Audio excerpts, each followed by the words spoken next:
Welcome to On the Middle East, Al Monitor's podcast on the big stories in the region.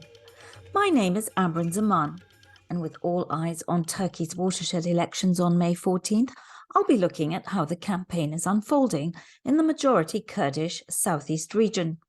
Kurdish voters are slated to tip the elections once again, as they did in the 2019 municipal polls, allowing the main opposition to sweep Turkey's largest cities, including Istanbul. Turkey's President Recep Tayyip Erdogan is determined to prevent that from happening again. How far will he go to stop the opposition candidate Kemal Kılıçdaroğlu from winning? Will there be the kinds of provocations and violence that unfolded when Erdogan lost his parliamentary majority in 2015 for the first time? With us here today to talk about these issues is Ceylan Akca, a linguist and former human rights activist who is running for parliament on the Pro-Kurdish Green Left Party ticket from the Kurds' informal capital, Diyarbakır.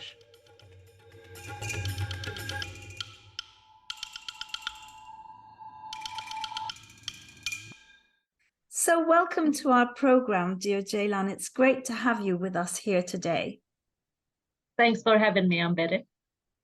So Ceylan, you're in Diyarbakır where you're campaigning on the ticket of the Green Left Party, which is the pro-Kurdish party. At least that's one way of describing it, though some of you may disagree, because you have a much broader platform, and you can tell us a little bit about that as well. But just to give our audience a sense of how things are going down there, can you tell us how the atmosphere in Diyarbakır is right now? So, as you know, the political crowd of HDP is actually going into these elections under the umbrella of Green Left Party, along with other small parties, left-leaning parties. And so I'm one of those candidates running for Diyarbakır, running from Diyarbakır, my hometown, where I'm from exactly. So I have been campaigning for the last 3-4 weeks, and it's been an absolute festival. It's just so much joy out here. People are really hopeful. They're really optimistic about the prospects of life in general after May 14. And while there is a bit of pressure from the government and, you know, its police force and its army and its cronies, but overall it's a really positive atmosphere. We go to villages, we go to neighborhoods, we go to business owners, we sit down with housewives, we sit down with farmers. It's just we are able to communicate with different parts of society. The slogan that would describe the atmosphere here is, we go and ask people, we say, do you have anything, do you have any needs? Do you have any asks? Like, what do you need from us? What do you think we should be doing? And they say, you don't need to do anything. We got this. We're just gonna send these guys off on May 14, and it's all going to be great. You could do your part after May 14, but until then, just leave it up to us. Another thing that is really joyful for me is when I go, for example, I was at this industrial zone talking to people in these repair shops, and they kept saying, why are you wasting time with us? Our color is already very obvious. You know, we're with you. We're with Green Left. Go waste your time or use your time wisely with people who are not convinced. Don't waste time with us. So that's really great. They're very pragmatic, aren't they? And so, you know, looking at Diyarbakır, you know, clearly your party has always been very, very popular and strong there, but there's also a small kernel of the population that's still very religiously conservative, that has in the past voted for Erdogan, and you've now got this other religious party with a violent past in the arena, and I'm of course talking about Hüdapar. How is that playing out? And also, could you just tell us a little bit more about the pressures you face? Perhaps start with that and then tell us a bit about Hüdapar, this party that's in there, sort of like a stalking horse, in fact, for the AKP. Let me start with the pressure part first. How we are, not us, but our audience, our supporters are being intimidated by the police force. Wherever we go, there's always presence of riot police with gears. They're always waiting on the side, and they always have their speaker on. So if we say any triggering words for them, words like isolation or words like war, words like fascist, that's always triggering for them. So then they start using their speaker, not to warn us, but just to make noise, which is a bit irritating and a bit childish and petty, honestly. And then in other times, what they do is they just walk with us. They follow us everywhere. I was in Kocaköy with our party executives, and we were walking the whole town, and there were, I think, about a dozen police officers following us around. Eventually, they all got so tired. One of them started begging us. He was like, please, just stop it. I'm so tired. You know what this reminds me of? It reminds me of when I would go to the southeast in the winter to places like Hakkari. There would always be, police, but in plain clothes, following us. And just to irritate them, I would leave my hotel at like 1 a.m. and go for a walk. I'd be freezing, but just to get back at them, I'd do that. And I could see how irritated and tired they were. They weren't used to walking. So this really amused me. Yeah. No, basically it's a really waste of resources in this country. I think they could be used for better purposes. Like I think there's a need for human power in earthquake zones. So why not repurpose them in that area instead of having them follow us around? We're just practicing our legitimate political activities, political engagements, and so it's a waste of time and energy and resources, I must say. In another way that they do harass us is just filming us constantly. Whenever people say something, they make sure to turn that police camera towards them, which sort of meets the promise Erdogan made, a criminal record for every household, which is the case in the Southeast, honestly. Almost everyone that I touch, everyone I talk to, they talk about a family member being in prison, sentenced to at least 6 years. 6 years is the minimum someone gets here because of these bogus terrorism charges against journalists, civil society groups, artists, politicians, anyone who is engaged in peaceful political activities. About your question with Hüdapar and Yeniden Refah, it's funny, their presence is almost invisible. I don't see them anywhere. I don't see them engaging with the public. I don't see them hold any activities. I don't see them give speeches. And I am everywhere. My schedule starts at 8 in the morning and ends at around 11 p.m. And I don't see them anywhere. And I go from the center to the villages to the districts. So I'm everywhere and I don't see them. And I ask my other friends, other comrades who are also campaigning in other towns, they don't see them either. And I think that's because of the knowledge that they know that they don't have much chance here. They can't stand a chance against our politicized supporters who already know what to do. For instance, we go to houses, we go around with these sample ballots, right? We show people, we say, okay, you're going to put your stamp here. This is how we look on the ballot in Diyarbakir. And they just say, we know it. Of course we know. We know that there's the presidential one. We know that there's a parliamentary ballot. So it's all very clear to them. That's why I don't think they could stand a chance. So getting to the issue of Kemal Kılıçdaroğlu, you're campaigning on a platform of, vote for us in the parliament and vote for Kılıçdaroğlu for the presidential election.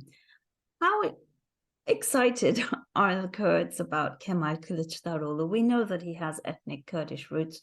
He's an Alevi, but still he's very much a product of the system, spent decades in the Turkish bureaucracy and appropriated some of its mentality.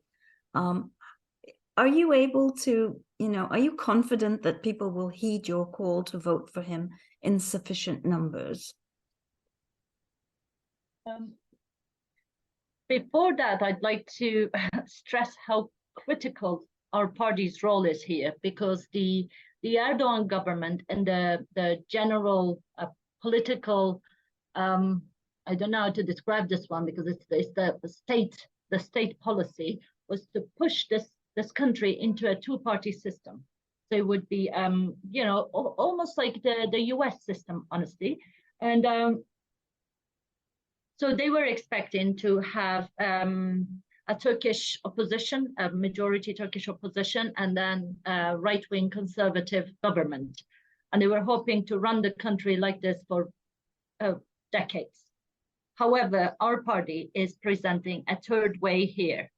We give people a third choice. We say that you're not condemned to the two-party system. You're not condemned to two choices. We offer you a third one that will be like a checks and balance on these two parties.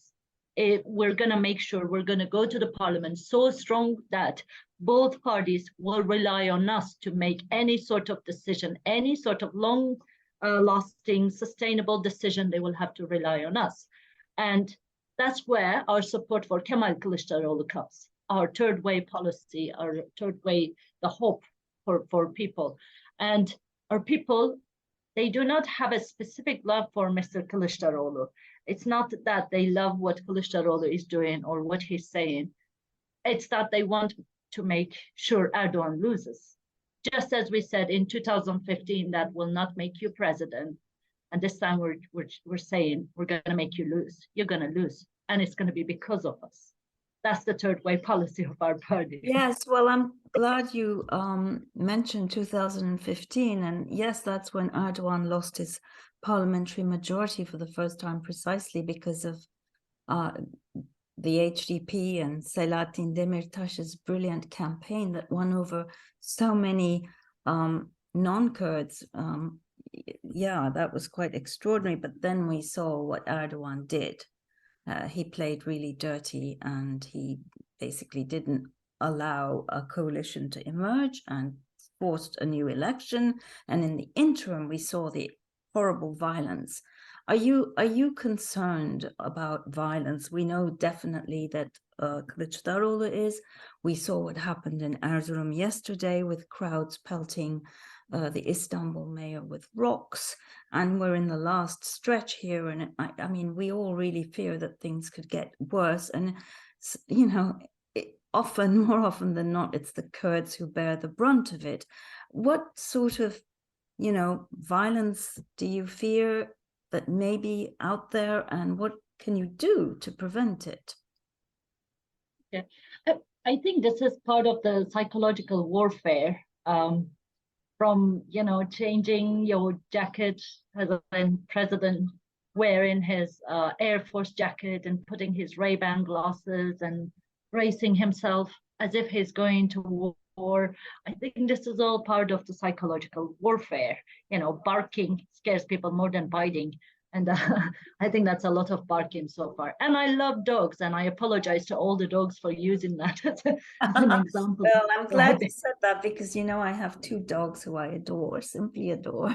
Exactly. So I apologize to all dog kind out there. But yeah, I think it's a lot of barking with a little bit of biting, but it's all part of the general psychological warfare. They want to intimidate people so they wouldn't take part in political campaigning. They wouldn't take part in ballot box security, electoral security. So it's part of the plan for the government. And I mean, we saw what happened in Erzurum, right? It's again, I'm going to go back to 2015 and remind what happened. I think it was June 5, and HDP was supposed to hold a rally in Erzurum, and that resulted in the burning of about 150 vehicles of the HDP convoy, and they wounded around 200 people, and taking one of them, one of our party member, our activist, taking him and throwing him into a burning car. And that incident went unpunished. We know nothing about the result of that investigation. If that was investigated at the time and was properly punished, and the ones responsible were held accountable, we wouldn't have the Erzurum incident from yesterday. The impunity, right? It's part of the general culture in Turkey. In this authoritarian state, impunity is almost guaranteed for government followers, for AKP followers. And when you have the ministers who are responsible for our security, who are responsible for investigating any sort of violent incidents, are also running in the election, this makes it a more dangerous climate for anyone to practice politics. I don't think people should be intimidated by what's being said. It's going to die out. This understanding, this tradition of just gaslighting people, this tradition of piggybacking on people's fears, it's going to die out. We just need to get through May 14, and after that, it's going to be much better. Yeah, well, I'm glad to hear you sound so confident. I've just come back from northeast Syria, where I've seen the impunity, where I've seen what's happened to Kurdish children who've been killed in Turkish drone strikes. And yeah, so I'm kind of rather depressed about all of that, obviously. And I'm That's very the other fearful thing, of right? the extent to which this government can go to ensure its own survival.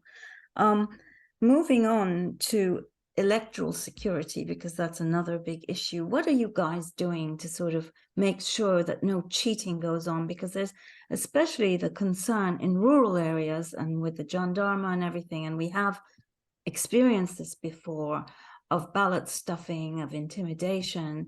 What kind of measures are you guys taking to make sure that that's kept at a minimum? We are not only taking security as Green Left Party, but we're also collaborating with civil society groups like with lawyers groups like OHD, Libertarian Lawyers Association, and we're cooperating with them. They will be providing legal help on the day of the election in the countries, not only the southeast, but also in the western parts of it. We are also in touch with media freedom organizations, the ones that are following on media freedom. They are also going to make sure that we are aware of any sort of pressure on media on the day of the election, because most of us rely on media reports to hear about these violations so that we could direct our groups to the alleged irregularities. And the most important thing that we are doing is we are assigning observers to almost every ballot box in the region. We also have international activists who are in the area. They will also be traveling around and monitoring any sort of irregularities and reporting on them.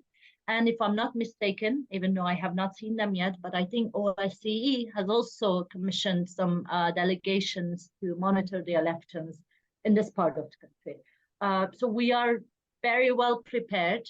And I'm sure there will be irregularities, but we will be able to document and also object to them in not only in district bodies, but also in general with the YSK.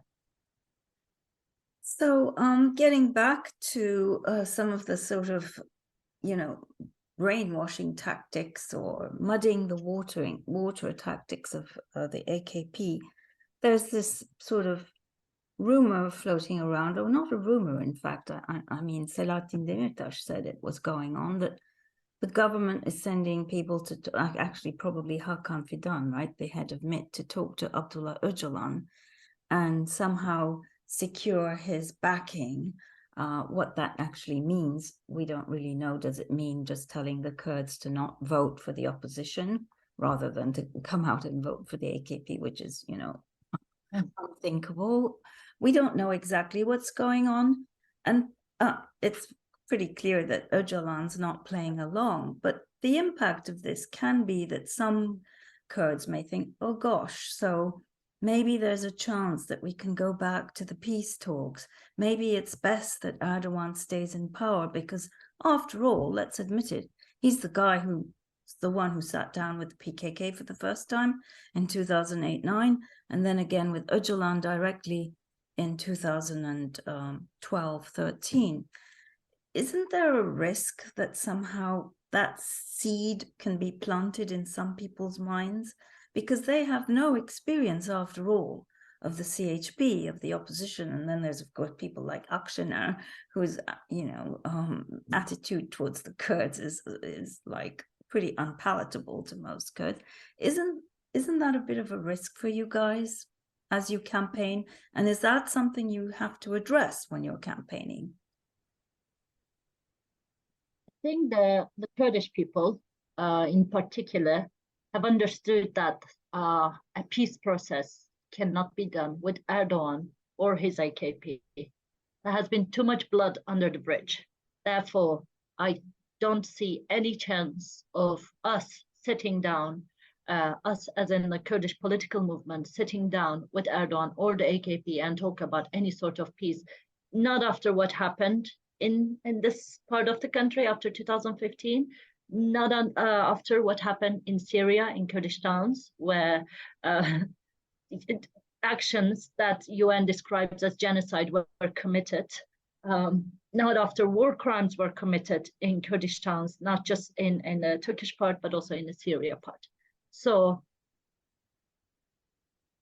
the government tried this method in the municipal elections. They sent an academic to İmralı and brought back a letter telling people not to vote, not exactly not to vote, but a very vaguely worded letter brought at a time when Mr. Öcalan's lawyers were not allowed to see him, but somehow an academic managed to go to the island. So judging by that experience, I do not see that method working on our people. They're just so tired of everything they have gone through. On top of the security policies in the region, they also have economic, financial issues. They are not just being dismissed, ignored, cracked down on, but they're also hungry.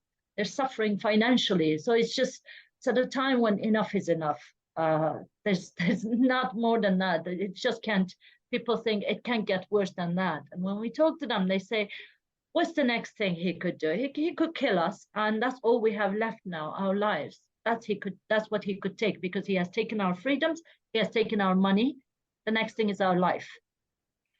So what if he does lose, Is he just going to go away quietly, you think? We're going to win so majestic. Our victory is going to be so majestic that he will have no chance but to go. It's just, he can't, it will be results that he cannot deny. Well, I want to end then on that very hopeful note and wish you all the best in your campaign. And please give your beautiful little baby girl a big hug and a kiss from me. And we hope to see you in the Turkish Parliament very soon. And keep up the great work, dear Ceylan. And thank you again for sparing time for us during this very busy time in your life. So much for having me, Amberin. And I'd like to also leave with a final note that this will become a country where you will be able to freely travel, come here, see your family, and just feel safe again. Thank you. Thank you. Hear, hear, Ceylan. Thank you. And this brings us to the end to this week's episode of On the Middle East. I hope you enjoyed my conversation with Ceylan. I think she's going to be really terrific in Parliament. I look forward to being with you again very soon, and thank you for listening. Goodbye.